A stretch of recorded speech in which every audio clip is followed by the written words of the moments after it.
स्वागत है दोस्तों आपका हमारे चैनल एसएससी बुक एसबी में। आज हम अपने योद्धा सीरीज़ में देखने वाले हैं पॉलिटी की संविधान सभा की क्लास नंबर 1। इससे पहले जो योद्धा सीरीज़ की हिस्ट्री की क्लासेस थी उसका भी लिंक नीचे डिस्क्रिप्शन में है, आप जाके वो भी देख सकते हैं। तो फिलहाल हम अपने संविधान सभा की क्लास 1 पे स्टार्ट करते हैं और देखते हैं कि संविधान सभा से किस टाइप के क्वेश्चन जो हैं वो पूछे जाते हैं। तो चलिए अपनी वीडियो को शुरू करते हैं।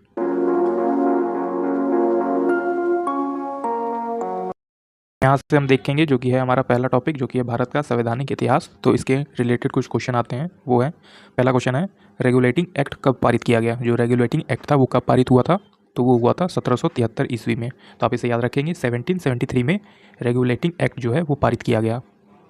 अगला क्वेश्चन आता है हमारा, भारत के गवर्नर जनरल को किस एक्ट के द्वारा अपनी समिति के निर्णय को अस्वीकार करने का अधिकार मिला। तो ये अधिकार मिला था 1786 का अमेंडमेंट एक्ट। तो आप इसे याद रखेंगे कि भारत के गवर्नर जनरल को किस एक्ट के दौरान ये अधिकार मिला था कि वो अपने निर्णय को अस्वीकार कर सकता है। ये अमेंडमेंट था 1786 का। अगला क्वेश्चन आता है, महारानी विक्टोरिया को भारत की सामग्री कब नियुक्त किया गया। तो ये 1858 ईस्वी में किया गया था। तो आप इसे याद रखेंगे कि महारानी विक्टोरिया को भारत की सामग्री नियुक्त की गई 1858 ईस्वी में। अगला क्वेश्चन है हमारा, मार्ले मिंटो सुधार का उद्देश्य जो है वो क्या था। तो मार्ले मिंटो सुधार का उद्देश्य था पृथक निर्वाचन प्रणाली, मतलब अलग अलग निर्वाचन प्रणाली हो, यही मार्ले मिंटो सुधार का उद्देश्य था। अगला है, मार्ले मिंटो सुधार वर्ष जो है वो बिल किस वर्ष पारित हुआ। तो मार्ले मिंटो सुधार बिल ये पारित हुआ था 1909 ईस्वी में। तो आप इसे याद रखेंगे कि मार्ले मिंटो सुधार बिल किस वर्ष पारित हुआ, तो 1909 में पारित हुआ था। अगला क्वेश्चन है हमारा, मुसलमानों के लिए अतिरिक्त निर्वाचक मंडल प्रारंभ में किसके द्वारा लाया गया था।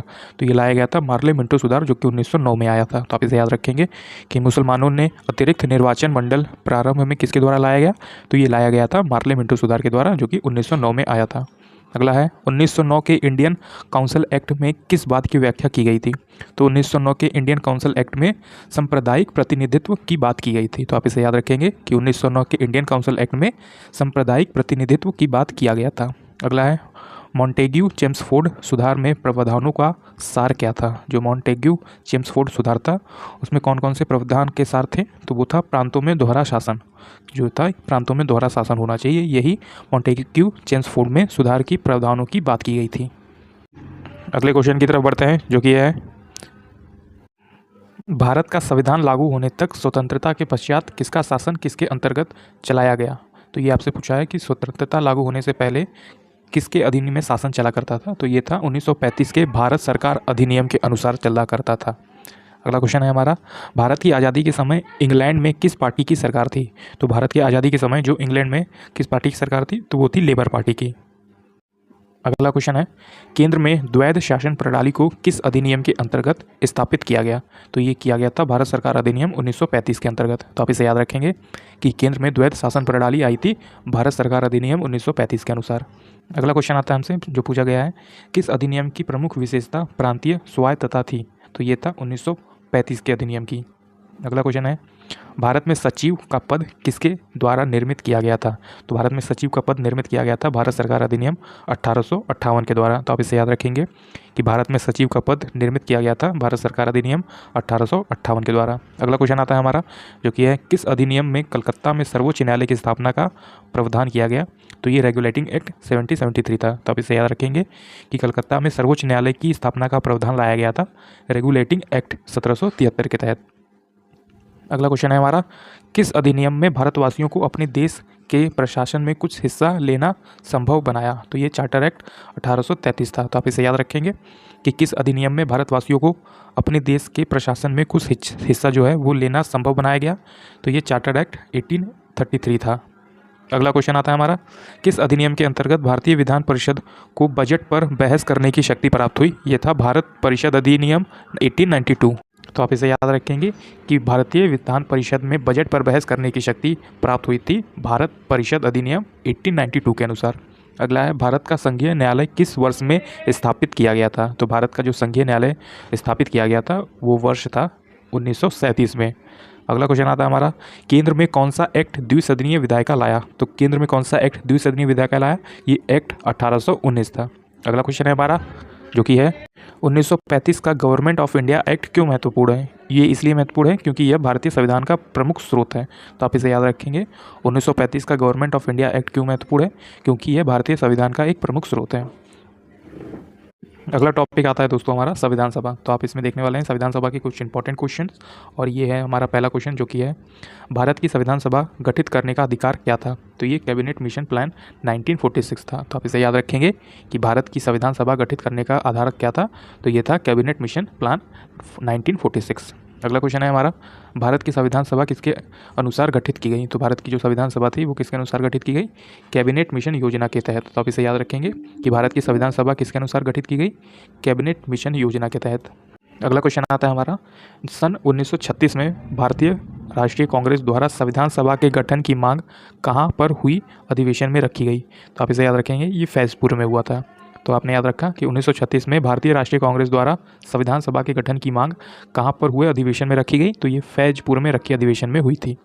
अगला क्वेश्चन है कैबिनेट मिशन योजना के अनुसार संविधान सभा में कुल कितने सदस्य होने थे? तो कैबिनेट मिशन की योजना के अनुसार कुल कितने सदस्य होने थे? तो 389 सदस्य जो थे वो होने थे। अगला क्वेश्चन है हमारा कैबिनेट मिशन योजना के अंतर्गत संविधान निर्मात्री परिषद में प्रत्येक प्रांत की आवंटित सदस्य संख्या निर्धारित करने के लिए एक प्रतिनिधित्व कितनी जनसंख्या के अनुपात में था? तो ये 10 लाख व्यक्ति के अनुपात में था। अगला क्वेश्चन आता है हमारा संविधान सभा के सदस्यों को किसने प्रत्यक्ष रूप से निर्वाचित किया था? तो संविधान सभा के सदस्यों को किसने प्रत्यक्ष रूप से निर्वाचित किया? तो प्रांतों की विधानसभा ने। अगला क्वेश्चन आता है हमारा संविधान सभा के किस प्रांत का प्रतिनिधित्व सबसे अधिक था? तो ये संयुक्त प्रांत था जिसका जो है प्रतिनिधित्व सबसे अधिक था। तो आप याद रखेंगे कि संविधान सभा में किस प्रांत का जो प्रतिनिधित्व था वो सबसे अधिक था? तो ये संयुक्त प्रांत का जो प्रतिनिधित्व था वो सबसे अधिक था। अगला क्वेश्चन आता है दोस्तों हमारा जो कि है संविधान सभा में किस देशी रियासत ने प्रतिनिधित्व में भाग नहीं लिया था? तो किस देशी रियासत ने प्रतिनिधित्व में भाग नहीं लिया? ये था हैदराबाद की रियासत ने भाग नहीं लिया था। अगला क्वेश्चन आता है हमारा B.R. अम्बेडकर का संविधान सभा में निर्वाचित हुआ था। तो B.R. अम्बेडकर जो संविधान सभा में निर्वाचन हुआ था कहाँ से हुआ था? ये पश्चिम बंगाल से हुआ था। तो आप इसे याद रखेंगे कि B.R. अम्बेडकर का जो संविधान सभा में निर्वाचन हुआ था ये पश्चिम बंगाल से हुआ था। ये काफ़ी इंपॉर्टेंट क्वेश्चन है, ये कई बार अच्छे एग्जाम्स में जो है वो पूछे जाते हैं। अगला क्वेश्चन है हमारा भारतीय संविधान को किसने बनाया? तो भारतीय संविधान को किसने बनाया? तो संविधान सभा ने बनाया था। अगला क्वेश्चन आता है हमारा जो कि है संविधान सभा के लिए चुनाव कब संपन्न हुए? तो संविधान सभा के लिए जो पहली बार चुनाव संपन्न हुए थे वो 1946 में हुआ था, मतलब कि स्वतंत्रता के ठीक 1 साल पहले। अगला है भारतीय संविधान सभा की स्थापना कब हुई थी? तो ये भी काफ़ी इंपॉर्टेंट है। तो 9 दिसंबर 1946 को हुआ था। तो आप इसे याद रखेंगे कि भारतीय संविधान सभा की स्थापना हुई थी 9 दिसंबर 1946 को। अगला क्वेश्चन आता है हमारा संविधान सभा का प्रथम अधिवेशन कहाँ हुआ था? तो ये हुआ था दिल्ली में। तो आप इसे याद रखेंगे कि संविधान सभा का जो प्रथम अधिवेशन हुआ था ये दिल्ली में हुआ था। अगला क्वेश्चन आता है हमारा संविधान सभा के उद्घाटन अधिवेशन की अध्यक्षता जो है वो किसने किया था? तो ये सच्चिदानंद सिन्हा ने किया था। तो आप इसे याद रखेंगे कि संविधान सभा के उद्घाटन अधिवेशन की अध्यक्षता किया था सच्चिदानंद सिन्हा ने। अगला क्वेश्चन है हमारा संविधान सभा का पहला सत्र हुआ था 9 दिसंबर 1946 को। तो ये आप याद रखेंगे कि संविधान सभा का जो पहला अधिवेशन या फिर पहला सत्र हुआ था वो 9 दिसंबर 1946 को हुआ था। अगला क्वेश्चन आता है हमारा संविधान सभा के अस्थायी अध्यक्ष जो थे वो कौन थे? तो वो सच्चिदानंद सिन्हा थे। तो आप इसे याद रखें कि संविधान सभा के अस्थायी अध्यक्ष थे सच्चिदानंद सिन्हा। अगला क्वेश्चन आता है संविधान सभा के स्थायी अध्यक्ष कौन थे? तो ये डॉक्टर राजेंद्र प्रसाद थे। तो अगर आपसे अस्थायी पूछा जाए तो सच्चिदानंद सिन्हा, और आपसे स्थायी यानी परमानेंट पूछा जाए तो राजेंद्र प्रसाद। अगला क्वेश्चन आता है 11 दिसंबर 1946 को किसे संविधान सभा का स्थायी अध्यक्ष चुना गया? मतलब कि परमानेंट अध्यक्ष जो है वो चुना गया, तो डॉक्टर राजेंद्र प्रसाद को चुना गया था। तो आप इन्हें याद रखेंगे कि 11 दिसंबर 1946 को संविधान सभा का परमानेंट या स्थायी अध्यक्ष जो है वो चुना गया था डॉक्टर राजेंद्र प्रसाद को। अगला क्वेश्चन आता है हमारा संविधान सभा का संवैधानिक सलाहकार किसे नियुक्त किया गया?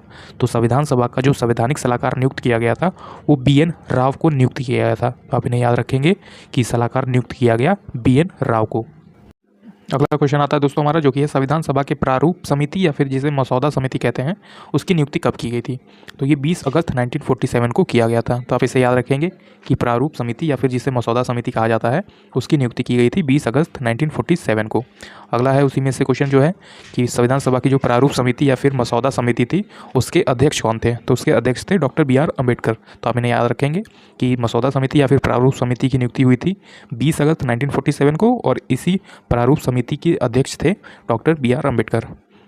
अगला क्वेश्चन आता है हमारा जो कि है भारतीय संविधान सभा में कुल कितनी महिलाएं सदस्य थी? तो ये 15 महिलाएं सदस्य थी कुल। अगला क्वेश्चन है संविधान की प्रारूप या फिर मसौदा समिति के समक्ष प्रस्तावना का प्रस्ताव किसने रखा? तो ये रखा था जवाहरलाल नेहरू ने। तो आप इन्हें याद रखेंगे कि संविधान की प्रारूप समिति के समक्ष प्रस्तावना का प्रस्ताव रखा था जवाहरलाल नेहरू ने।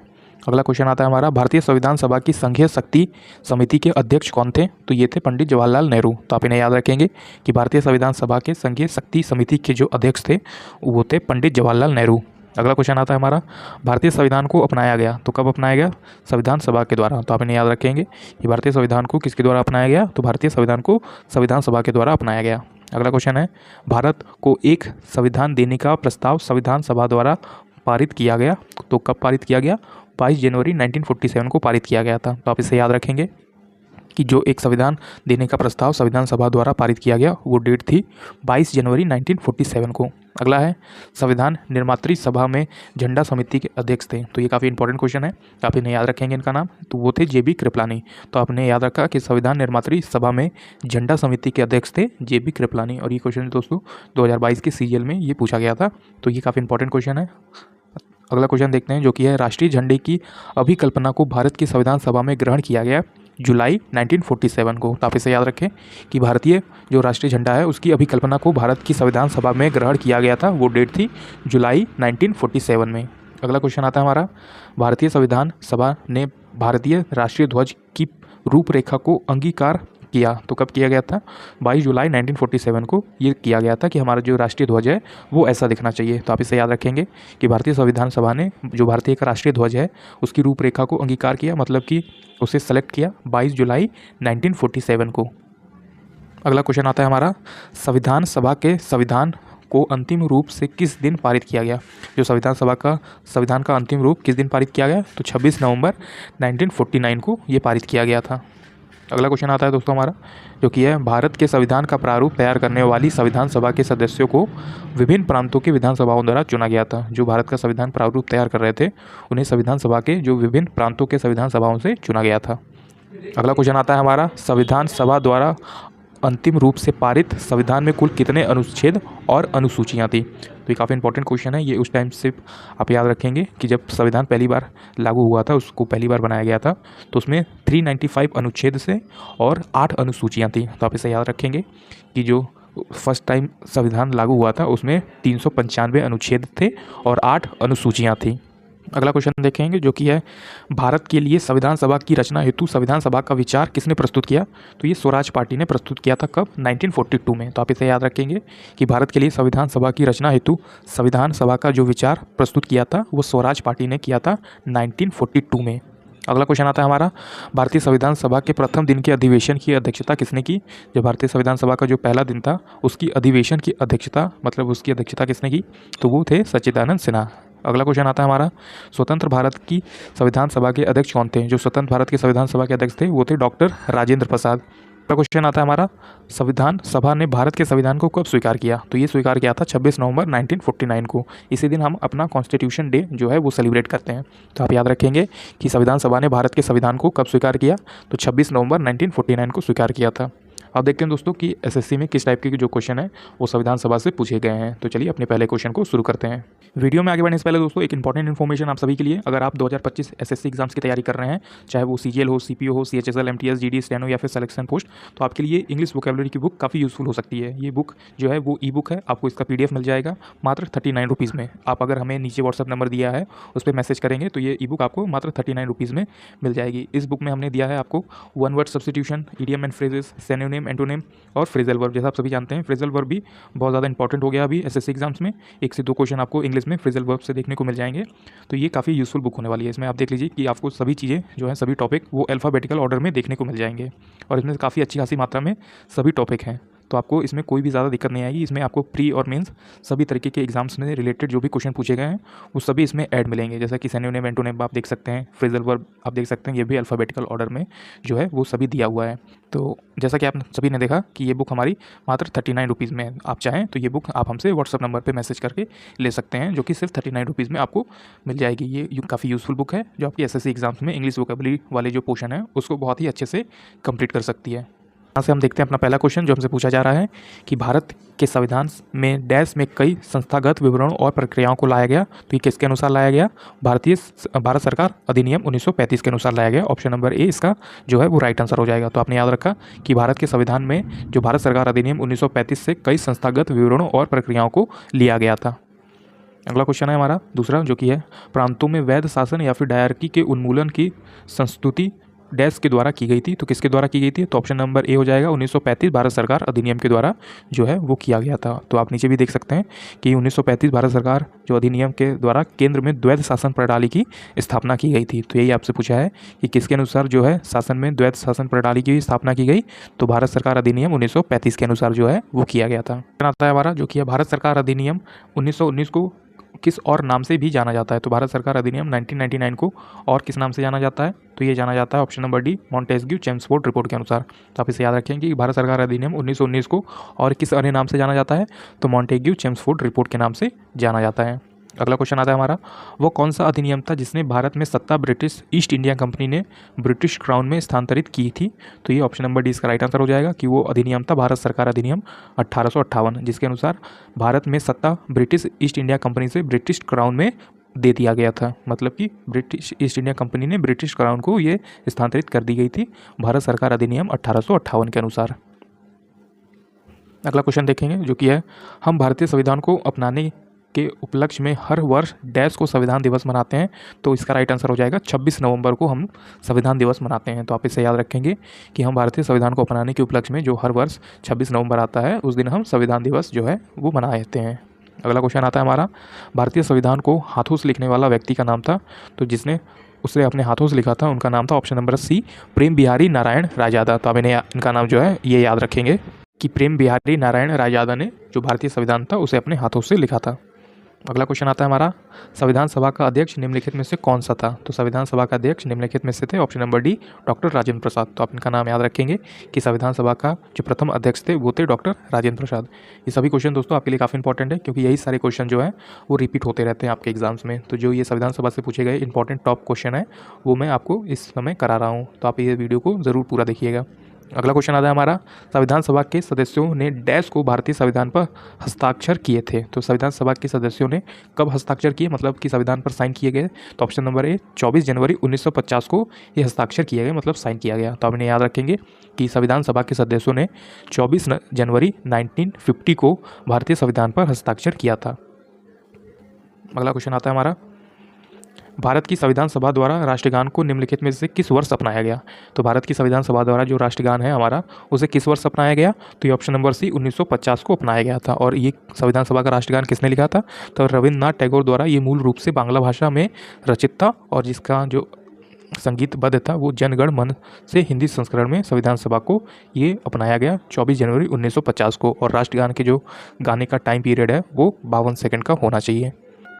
अगला क्वेश्चन आता है हमारा संविधान सभा के लगभग 300 सदस्यों ने भारत के संविधान को लिखने के लिए कितने समय पर बैठक की। तो लगभग 3 वर्ष तक इन्होंने समय पर बैठक किया था। लगभग 3 वर्ष है क्योंकि ये एग्जैक्ट टाइम पीरियड देखा जाए तो आप नीचे देख सकते हैं जो कि है 2 वर्ष 11 माह और 18 दिन। तो इसे लगभग 3 वर्ष मान लिया जाता है कि इन्होंने समय पर बैठक की कि हमारा संविधान जो है भारत का संविधान वो किस तरह से होना चाहिए, इसमें क्या चीज़ें होनी चाहिए, क्या चीज़ें नहीं होनी चाहिए। तो लगभग इन्हें लिखने में लगभग 3 साल का जो वक्त है वो लग गया था। अगला क्वेश्चन है जो कि है दिसंबर 1947 तक प्राप्त जानकारी के अनुसार भारत का संविधान लिखने वाली संविधान सभा में कितने सदस्य थे। तो ये ऑप्शन नंबर सी 299 सदस्य थे। तो आप इन्हें याद रखेंगे कि नीचे आप देख सकते हैं दिसंबर 1947 तक जो जानकारी प्राप्त थी उनके अनुसार भारत का संविधान लिखने वाली संविधान सभा में बंटवारे के बाद 389 सदस्यों में से सिर्फ 300 सदस्य ही बचे रह गए थे। तो आप इसे देख सकते हैं कि जब पाकिस्तान अलग नहीं हुआ था तब सभी लोग मिलकर इस संविधान को लिख रहे थे 389 और जब ये संविधान अलग हुआ 1947 में तो आप देख सकते हैं कि जब पाकिस्तान अलग हुआ तो कुछ लोग वहाँ चले गए और इसी तरह भारत में सिर्फ 299 लोग ही जो थे संविधान लिखने के लिए वो बचे रह गए थे। तो इसी तरह ये राइट आंसर 299 हो जाएगा। अगला क्वेश्चन आता है हमारा संविधान सभा को अस्थायी संसद के रूप में किस वर्ष परिवर्तित किया गया था। तो ये था हमारा ऑप्शन नंबर डी 1950 में। तो आप इसे याद रखेंगे कि संविधान सभा को अस्थायी संसद के रूप में किस वर्ष परिवर्तित किया, 1950 में किया था। अगला क्वेश्चन आता है हमारा, भारत के संविधान को बनने वाली संविधान सभा में कितनी महिलाएं थी? तो भारत संविधान को बनाने वाली जो संविधान सभा में महिलाएं थी वो थी टोटल 15 महिलाएं थी। तो आप इसे याद रखेंगे कि भारत में संविधान को बनाने वाली संविधान सभा में कितनी महिलाएं थी? तो टोटल 15 महिलाएं थी। अगला क्वेश्चन आता है हमारा, भारत की संविधान सभा की हाउस कमेटी के अध्यक्ष कौन थे? तो option number B Pattabhi Sitaramayya थे। तो आप इन्हें याद रखेंगे कि भारत की संविधान सभा की हाउस कमेटी के अध्यक्ष थे option number B Pattabhi Sitaramayya. अगला क्वेश्चन आता है, अल्लादी कृष्ण स्वामी अय्यर भारत की संविधान सभा की डैश के अध्यक्ष थे। तो जो अल्लादी कृष्ण स्वामी अय्यर थे वो किसके अध्यक्ष थे? ऑप्शन नंबर ए प्रत्यय पत्र समिति के अध्यक्ष थे। तो आप इसे याद रखेंगे कि अध्यक्ष थे प्रत्यय पत्र समिति के। अगला क्वेश्चन आता है हमारा, मोतीलाल नेहरू ने 8 अन्य कांग्रेस नेताओं के साथ भारत के संविधान का मसौदा निम्नलिखित में से किस वर्ष तैयार किया? तो ऑप्शन नंबर ए 1928 में तैयार किया। अगला क्वेश्चन देखते हैं जो कि है, संविधान सभा की मसौदा समिति में डैश सदस्य जो थे वो शामिल थे। तो ऑप्शन नंबर ए राइट आंसर हो जाएगा, 7 सदस्य जो थे वो शामिल थे। तो आप इन्हें याद रखेंगे कि संविधान सभा की मसौदा समिति में 7 सदस्य जो थे वो शामिल थे। अगला क्वेश्चन आता है हमारा, ड्राफ्टिंग कमेटी का गठन कब किया गया था? तो जो ड्राफ्टिंग कमेटी थी हमारी उसका जो गठन किया गया था वो ऑप्शन नंबर सी 19 अगस्त 1947 को किया गया था। तो आपने याद रखा कि ड्राफ्टिंग कमेटी का गठन कब किया गया था? तो 29 अगस्त 1947 को किया गया था। ऑप्शन नंबर सी इसका राइट आंसर हो जाएगा। अगला क्वेश्चन आता है हमारा, संविधान की प्रारूप समिति की अध्यक्षता किसने की? Option number A doctor B R Ambedkar ने किया था। तो आप इन्हें याद रखेंगे कि संविधान की प्रारूप समिति की अध्यक्षता किया था डॉक्टर बी आर अम्बेडकर ने। अगला क्वेश्चन आता है हमारा जो कि है, निम्नलिखित में से कौन स्वतंत्र भारत के प्रथम कानून मंत्री थे? तो ये कौन थे? Option number B doctor B R Ambedkar थे। तो आप इन्हें याद रखेंगे कि निम्नलिखित में से कौन स्वतंत्र भारत के प्रथम कानून मंत्री थे? तो डॉक्टर बी आर अम्बेडकर थे। नीचे कुछ इंपॉर्टेंट स्वतंत्र भारत के प्रथम मंत्री और उनका कार्यभार था वो जो लिखा गया है, तो आप इसे भी एक बार देख लीजिए। जैसे कि जवाहरलाल नेहरू ये प्रधानमंत्री, राष्ट्रमंडल तथा विदेशी मामले और वैधानिक शोधकर्ता थे। अगला है अब्दुल कलाम आज़ाद, ये शिक्षा मंत्री थे। डॉक्टर राजेंद्र प्रसाद ये थे खाद्य एवं कृषि मंत्री। जॉन मथाई ये रेलवे एवं परिवहन मंत्री थे। अगला है बलदेव सिंह ये रक्षा मंत्री थे। फिर है सरदार वल्लभ भाई पटेल ये गृह मंत्री, सूचना व प्रसारी मंत्री थे। फिर अगला है राजकुमारी अमृत कौर ये स्वास्थ्य मंत्री थी। और फिर अगला है श्यामा प्रसाद मुखर्जी ये थे उद्योग एवं आपूर्ति मंत्री। तो ये आप इनके जो कार्यभार है वो भी याद रखेंगे और स्वतंत्र भारत के प्रथम जो मंत्री थे उन्हें भी आप याद रखेंगे। अगला क्वेश्चन आता है हमारा, निम्नलिखित में से कौन भारत के पहले गृह मंत्री थे? तो ये option number B Sardar Vallabh भाई पटेल हो जाएगा। तो आप इन्हें याद रखेंगे कि भारत के पहले गृह मंत्री थे सरदार वल्लभ भाई पटेल थे। अगला क्वेश्चन है हमारा, स्वतंत्र भारत के पहले रक्षा मंत्री थे? तो स्वतंत्र भारत के पहले रक्षा मंत्री थे option number D Baldev Singh. तो आप इन्हें याद रखेंगे, काफ़ी इंपॉर्टेंट क्वेश्चन है कि स्वतंत्र भारत के पहले रक्षा मंत्री थे बलदेव सिंह। अगला क्वेश्चन है, बी आर अम्बेडकर स्वतंत्र भारत के पहले डैश मंत्री थे? तो कौन से थे? तो कानून मंत्री थे। तो आप इन्हें याद रखेंगे कि बी आर अम्बेडकर स्वतंत्र भारत के पहले कानून मंत्री थे। अगला क्वेश्चन आता है हमारा, संविधान सभा के संवैधानिक सलाहकार कौन थे? तो option number B right answer हो जाएगा, बी एन राव जो थे वो संवैधानिक सलाहकार थे। तो आप इन्हें याद रखेंगे कि संविधान सभा के संवैधानिक सलाहकार कौन थे? तो बी एन राव थे। अगला क्वेश्चन आता है हमारा, भारतीय संविधान के निर्माण के दौरान 1946 में संविधान सभा के संवैधानिक सलाहकार के रूप में किसे चुना गया? तो अभी आपने देखा तो ये बी एन राव को चुना गया था। ये संवैधानिक सलाहकार थे तो बी एन राव थे। अगला है हमारा क्वेश्चन, संविधान सभा का सदस्य कौन नहीं था? तो ये ऑप्शन नंबर ए महात्मा गांधी उस टाइम पे नहीं थे तो इसलिए इनका जो सदस्य है वो नहीं बनता। तो आप इन्हें याद रखेंगे कि संविधान सभा का सदस्य कौन नहीं थे? तो ये तीनों थे और महात्मा गांधी जो थे वो नहीं थे। अगला क्वेश्चन है, भारत की संविधान सभा की पहली बैठक किस अध्यक्षता ने की? तो बस जब भारत संविधान की पहली बैठक हुई थी, भारतीय संविधान सभा की पहली बैठक, तो उसकी अध्यक्षता किया था ऑप्शन नंबर बी सच्चिदानंद सिन्हा ने। तो आप इन्हें याद रखेंगे कि भारत की संविधान सभा की पहली बैठक की अध्यक्षता किया था डॉक्टर सच्चिदानंद सिन्हा ने। अगला क्वेश्चन आता है हमारा, निम्न में से किसे संविधान सभा का अस्थायी अध्यक्ष नियुक्त किया गया था? तो ये ऑप्शन नंबर बी सच्चिदानंद सिन्हा हो जाएंगे। तो आपका राइट आंसर हो जाएगा कि किसे संविधान सभा का अस्थायी अध्यक्ष नियुक्त किया गया था? तो ये सच्चिदानंद सिन्हा को किया गया था। ऑप्शन नंबर बी इसका जो है वो राइट आंसर हो जाएगा। अगला क्वेश्चन आता है हमारा, संविधान सभा की पहली बैठक कब हुई थी? तो ऑप्शन नंबर ए दिसंबर 1946 को हुई थी और इसी की पहली बैठक की अध्यक्षता किसने की?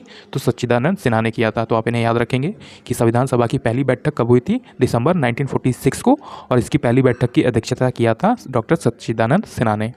अगला क्वेश्चन आता है इसी से रिलेटेड है जो कि है 9 दिसंबर 1946 को संविधान सभा की जो पहले अधिवेशन की अध्यक्षता की वो सच्चिदानंद सिन्हा ने किया था। जैसे कि ऊपर आप देख सकते हैं कि संविधान सभा की पहली बैठक 9 दिसंबर 1946 को हुई थी और इसी की जो अध्यक्षता की थी वो डॉक्टर सच्चिदानंद सिन्हा ने किया था।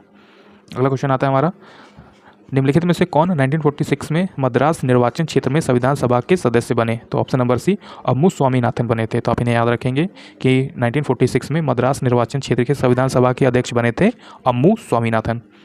अगला क्वेश्चन आता है हमारा, जो कि है भारत में पहली बार संविधान सभा के चुनाव कब हुए थे? तो option number B right answer हो जाएगा, 1946 में हुए थे। तो आप इसे याद रखेंगे कि भारत में पहली बार संविधान सभा के चुनाव हुए थे 1946 को। अगला क्वेश्चन आता है हमारा, निम्नलिखित में से कौन सी एक भारतीय संघीय प्रणाली की विशेषता नहीं है? तो ऑप्शन नंबर सी, एकल स्तरीय सरकार जो है वो इसकी विशेषता नहीं है। तो आपने देखा, आप इसी क्वेश्चन को याद रखेंगे कि ऐसी कौन सी भारतीय संविधान संघीय प्रणाली की विशेषता नहीं है, तो वो एकल स्तरीय सरकार की जो है वो विशेषता नहीं है। उम्मीद है दोस्तों आपको हमारे ये क्वेश्चन पसंद आए होंगे। अगर पसंद आए होंगे तो एक लाइक ज़रूर कर दीजिएगा हमारी वीडियो पे, और अपने आने वाले एसएससी एग्जाम्स के लिए हमारे चैनल एसएससी बुक एसबी को ज़रूर सब्सक्राइब कर लीजिएगा। तब तक पढ़ते रहिए और हमेशा अपने लक्ष्य की तरफ आगे बढ़ते रहिए।